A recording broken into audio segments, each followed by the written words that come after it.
Hello everyone, welcome to my channel. आज हम इस वीडियो में वैलेंस बॉन्ड थ्योरी डिटेल में डिस्कस करेंगे, जो एक मोस्ट इंपॉर्टेंट टॉपिक है बीएससी एंड एमएससी लेवल के सेमेस्टर एग्जाम्स के लिए। इस पर्टिकुलर वीडियो में वैलेंस बॉन्ड थ्योरी का बेसिक कॉन्सेप्ट समझेंगे, इसके पोस्टुलेट्स को डिस्कस करेंगे, साथ ही साथ वैलेंस बॉन्ड थ्योरी में H2 मॉलिक्यूल का फॉर्मेशन किस प्रकार से होता है उसको डिटेल में समझेंगे एंड वैलेंस बॉन्ड थ्योरी के लिमिटेशंस को डिस्कस करेंगे। एक मोस्ट इंपॉर्टेंट टॉपिक है, इसका कंप्लीट हैंड नोट्स आपको प्रोवाइड करूंगा, जो डेफिनेटली आपके बीएससी एंड एमएससी लेवल के सेमेस्टर एग्जाम्स के लिए बहुत हेल्पफुल होगा।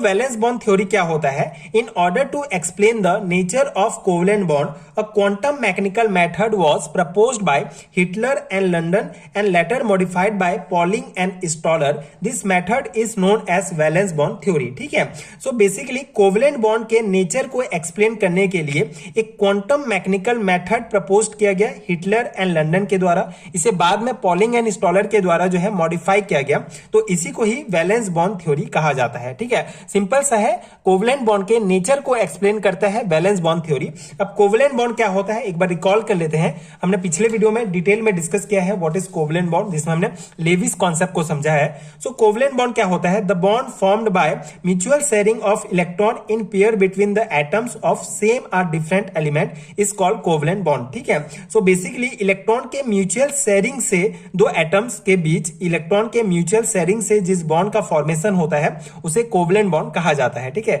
यहां पे आप क्लोरीन का एग्जांपल देख सकते हैं। इसके आउटर सेल में ये जो अनपेयर्ड इलेक्ट्रॉन है ये आपस में शेयर हो जाएंगे। ठीक है, आपस में जो है बॉन्ड का फॉर्मेशन करेंगे, इसको ही जो है कोवलेंट बॉन्ड कहा जाएगा। ठीक है, तो मेन कॉन्सेप्ट है कि इलेक्ट्रॉन के शेयरिंग से जिस बॉन्ड का फॉर्मेशन होता है उसे कोवलेंट बॉन्ड कहा जाता है, और इसी कोवलेंट बॉन्ड का नेचर को एक्सप्लेन करता है वैलेंस बॉन्ड थ्योरी। ठीक है, ये इतना कॉन्सेप्ट आपको ध्यान रखना है। अब इसके कुछ एक एक करके पोस्टुलेट हम डिस्कस करेंगे, जिससे आपको ये पूरा डिटेल में समझ में आ जाएगा।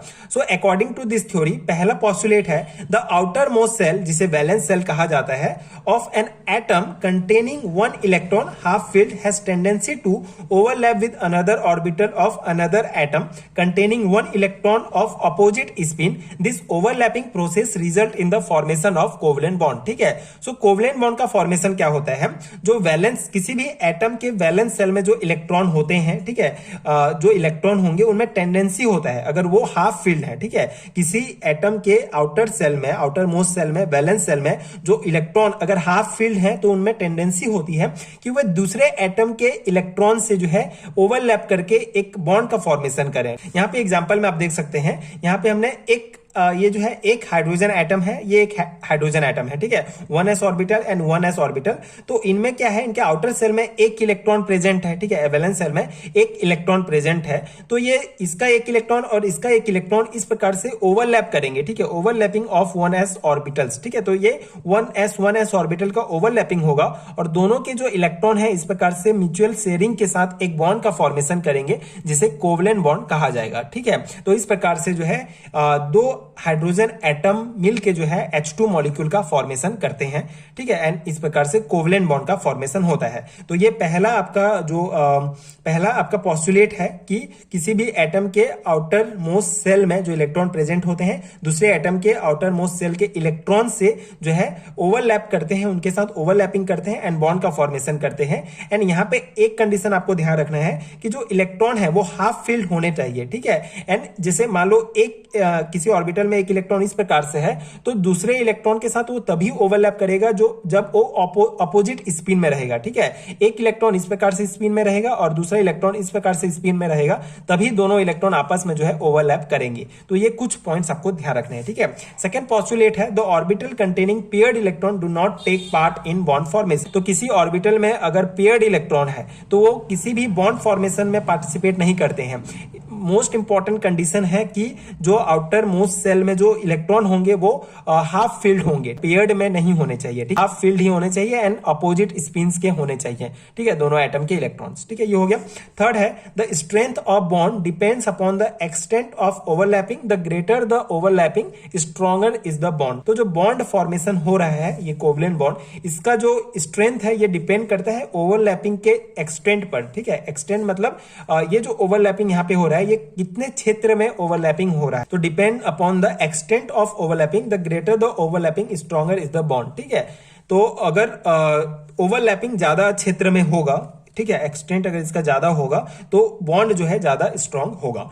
फोर्थ पोस्टुलेट है, as a result of overlapping and therefore pairing of electrons energy is release and thus the system acquired a state of lower energy high stability. अब यहाँ पे स्टेबिलिटी को जो है बताया गया है कि किसी भी बॉन्ड का स्टेबिलिटी किसके ऊपर डिपेंड करता है। तो देखिए ओवरलैपिंग होगा, वहां पे इलेक्ट्रॉन पेयरिंग होंगे, ठीक है, इलेक्ट्रॉन का पेयर होगा, तो उस प्रोसेस में एक एनर्जी रिलीज होगा जिससे पूरे सिस्टम का एनर्जी लो हो जाएगा, एंड जब सिस्टम का एनर्जी लो हो जाएगा तो उसका स्टेबिलिटी जो है हाई हो जाएगा। तो इस प्रकार से आप किसी भी बॉन्ड के स्टेबिलिटी को बता सकते हैं। फिफ्थ नंबर का पोस्टुलेट है, the electrons of the bond are exchange between the two atoms which increase the stability of bond, ठीक है। तो यहाँ पे भी किसी भी बॉन्ड के स्टेबिलिटी के बारे में बात की गई है। यहाँ पे क्या है कि electrons of the bond are exchange between the two atoms. तो यहाँ पे जो इलेक्ट्रॉन्स हैं, ये जो बॉन्ड का फॉर्मेशन हो रहा है, यहाँ पे इलेक्ट्रॉन जब ओवरलैप कर रहे हैं तो ये किसी भी एटम में चेंज हो सकते हैं, तो इसके कारण जो है बॉन्ड का स्टेबिलिटी इंक्रीज हो जाता है।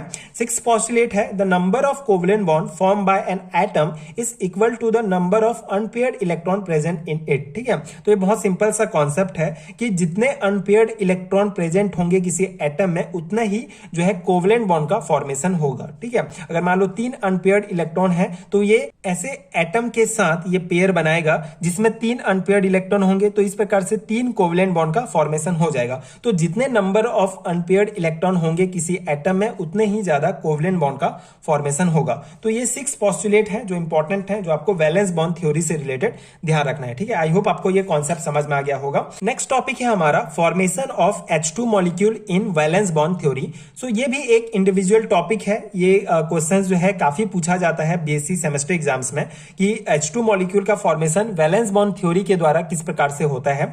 तो यहाँ पे कुछ मैथमेटिकल टर्म्स एंड कुछ इंपॉर्टेंट पॉइंट्स हम डिस्कस करेंगे जिससे आपको ये कॉन्सेप्ट इजीली समझ में आ जाएगा। तो पहला पॉइंट है, in the formation of H2 molecule both the atom are brought closer to each other due to which different force of attraction and repulsion work between them, ठीक है। तो सबसे पहले H2 मॉलिक्यूल के फॉर्मेशन के लिए हम दो हाइड्रोजन एटम को जो है एक दूसरे के पास लाएंगे, जिससे जो है डिफरेंट टाइप के जो है force of attraction and repulsion इनके बीच काम करना स्टार्ट हो जाएगा, ठीक है। बेसिकली H2 मॉलिक्यूल के फॉर्मेशन के लिए 2 हाइड्रोजन एटम को हम पास लाएंगे, जिससे इनके बीच में जो है force of attraction and repulsion work करना स्टार्ट करेगा। नेक्स्ट पॉइंट है हमारा, suppose both the hydrogen atom which we name as HA and HB, this 2 atoms are at infinite distance from each other, now some interaction start between them. अब यहाँ पे हम suppose करते हैं ये जो हमारा पहला एटम है हाइड्रोजन एटम, इसको हमने HA से डिनोट किया, इसको HB से डिनोट किया। तो दोनों ठीक है, तो ये दोनों एटम जो है इन्फिनिट डिस्टेंस पे हैं, ठीक है। जब हम यहाँ पे HA एंड HB यहाँ पे 2 हाइड्रोजन एटम लेते हैं तो इनका जो डिस्टेंस है ये इन्फिनिट डिस्टेंस में है। अब यहाँ पे इनके बीच जब हम इनको एक दूसरे के पास लाएंगे तो इनके बीच इंटरेक्शन स्टार्ट हो जाएगा, ठीक है। Let the wave function of atom HAB psi A1 and that atom HB is psi B2, ठीक है। अब इन दोनों के बीच इंटरेक्शन स्टार्ट हो गया, तो अब यहाँ पे इनका जो वेव फंक्शन है, ठीक है, HA का वेव फंक्शन हम psi A1 मानते हैं एंड HB का वेव फंक्शन हम psi B2 मानेंगे, ठीक है, जिससे आगे हम इसका मैथमेटिकल टर्म्स समझेंगे, ठीक है। एंड फोर्थ पॉइंट है, the combined wave function of this system will be as follow, ठीक है। अब यहाँ पे हमने HA का वेव फंक्शन psi A1 माना, HB का वेव फंक्शन psi B2 माना, तो दोनों का कंबाइन करेंगे तो हमको जो है ये इक्वेशन प्राप्त होगा। साई जो वेव फंक्शन है psi equal to psi A1 point psi B2, ठीक है, ये है कंबाइंड वेव फंक्शन। अब the electron which is attach to A atom always goes to B atom without staying on A, and the electron which is attached to B atom goes to A atom instead of always staying in B, ठीक है। तो इस point को आप कैसे समझ सकते हैं, यहाँ पे देखिए, यहाँ पे जो है दो इलेक्ट्रॉन एक इस हाइड्रोजन एटम का एक इस हाइड्रोजन एटम का इलेक्ट्रॉन आपस में ओवरलैप किए और इस प्रकार से ये बॉन्ड का फॉर्मेशन किए। अब यहाँ पे पॉइंट क्या आपको समझना है कि ये जो इलेक्ट्रॉन्स हैं ये मान लीजिए इसका, ठीक है, यहाँ पे मान ले हम इसको जो है ए एटम करते हैं, इसको बी करते हैं, तो ए एटम का जो इलेक्ट्रॉन है ये बी एटम में भी जा सकता है, बी एटम का इलेक्ट्रॉन इसमें भी जा सकता है जब आपस में ओवरलैप करेंगे, ठीक है। जरूरी नहीं है कि ए एटम का इलेक्ट्रॉन ए में ही रहे या बी एटम का इलेक्ट्रॉन बी में ही रहे, ये जो है इधर ए बी में जा सकता है, बी का ए में जा सकता है, तो यही जो है इस पॉइंट में बताया गया है, ठीक है। नेक्स्ट हमारा the wave function for both the situation 1 and 2 will be psi 1 and psi 2 respectively, ठीक है। तो जब जब ए एटम का इलेक्ट्रॉन बी में चले जाएगा एंड बी एटम का इलेक्ट्रॉन ए में चले जाएगा तो हमको दो सिचुएशंस मेनली प्राप्त होंगे।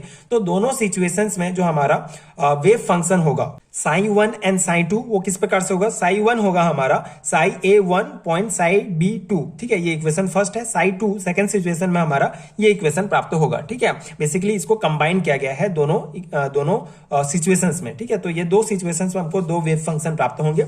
Now with the help of linear combination principle we will sum both the function, ठीक है। अब यहाँ पे हम लीनियर कॉम्बिनेशन प्रिंसिपल, ठीक है, लीनियर कॉम्बिनेशन प्रिंसिपल की हेल्प से दोनों फंक्शन को जो है हम जोड़ेंगे।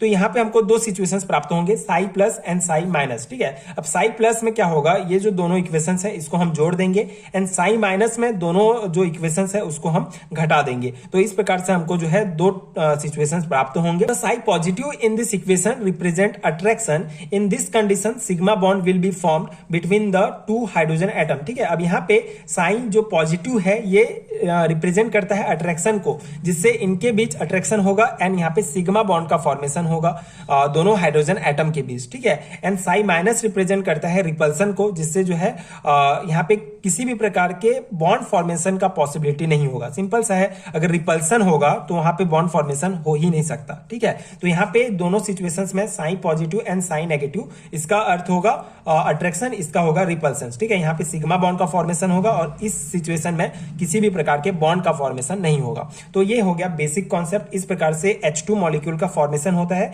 वैलेंस बॉन्ड थ्योरी में। इतने ही पॉइंट्स आप लिखेंगे तो भी इनफ रहेगा आपके सेमेस्टर एग्जाम्स के लिए। नेक्स्ट एक इंपॉर्टेंट टॉपिक है, that is limitation of valence bond theory. Valence bond theory का लिमिटेशंस हम यहाँ डिस्कस करेंगे। ये भी इंडिविजुअल इंपॉर्टेंट टॉपिक है, कभी कभी 2 मार्क्स में पूछ लिया जाता है what is limitations of valence bond theory. तो कुछ इंपॉर्टेंट लिमिटेशंस हम डिस्कस कर लेते हैं। पहला है, this theory could not explain the paramagnetic behaviour of oxygen molecule, ठीक है। ऑक्सीजन मॉलिक्यूल के पैरामैग्नेटिक बिहेवियर को ये जो है एक्सप्लेन नहीं करता है। एंड सेकंड जो इसका लिमिटेशन है, that is according to this theory the shared electron are from different atom, thus formation of coordinate linkage is ruled out, ठीक है। तो सिंपल सा है, अगर डिफरेंट एटम के इलेक्ट्रॉन शेयर्ड होते हैं तो इस स्थिति में जो है कोऑर्डिनेट लिंकेज का फॉर्मेशन नहीं हो पाता है। तो ये एक इसका लिमिटेशन हो गया। थर्ड है, existence of 1 electron bond and 3 electron bond can not be explain by this theory, ठीक है। तो 1 इलेक्ट्रॉन बॉन्ड और 3 इलेक्ट्रॉन बॉन्ड का एग्जिस्टेंस है, ये थ्योरी जो है इसको एक्सप्लेन नहीं कर पाता है। फोर्थ है, this theory fails to explain the geometry and shape of complex molecule. अगर हम कॉम्प्लेक्स मॉलिक्यूल की बात करें तो उसके जियोमेट्री और शेप के बारे में ये थ्योरी जो है एक्सप्लेन नहीं कर पाता डिटेल में, ठीक है। तो ये कुछ लिमिटेशंस आपको ध्यान रखने हैं एंड ये पूरा कॉन्सेप्ट है। आई होप आपको समझ में आ गया होगा एंड ये नोट्स आपके एग्जाम प्रिपरेशन के लिए हेल्पफुल रहे होंगे। एक इंपॉर्टेंट टॉपिक है, डेफिनेटली आपको इसको जो है अच्छे से तैयारी करना होगा आपके सेमेस्टर के लिए। सो अगर आपको पीडीएफ नोट चाहिए सो नीचे आपको डिस्क्रिप्शन बॉक्स में एंड कमेंट सेक्शन में पीडीएफ स्टोर का लिंक मिलेगा, वहां से आप बीएससी एंड एमएससी लेवल के सारे hand written notes unit wise download कर सकते हैं, जो डेफिनेटली आपके एग्जाम प्रिपरेशन के लिए बहुत हेल्पफुल होगा। यूनिट वाइज आपको नोट्स मिलेंगे, एक यूनिट में जितने भी टॉपिक्स होते हैं सभी टॉपिक्स के डिटेल एक्सप्लेनेशन, आपको कुछ इस टाइप के नोट्स, आपको हैंड रिटन नोट्स मिल जाएंगे जो डेफिनेटली आपके एग्जाम प्रिपरेशन के लिए हेल्पफुल होगा। एंड अगर वीडियो हेल्पफुल है तो आगे के वीडियोस देखने के लिए प्लीज चैनल के साथ जुड़े रहिए, प्लीज सपोर्ट कीजिए, like and subscribe to my channel and thank you so much for watching.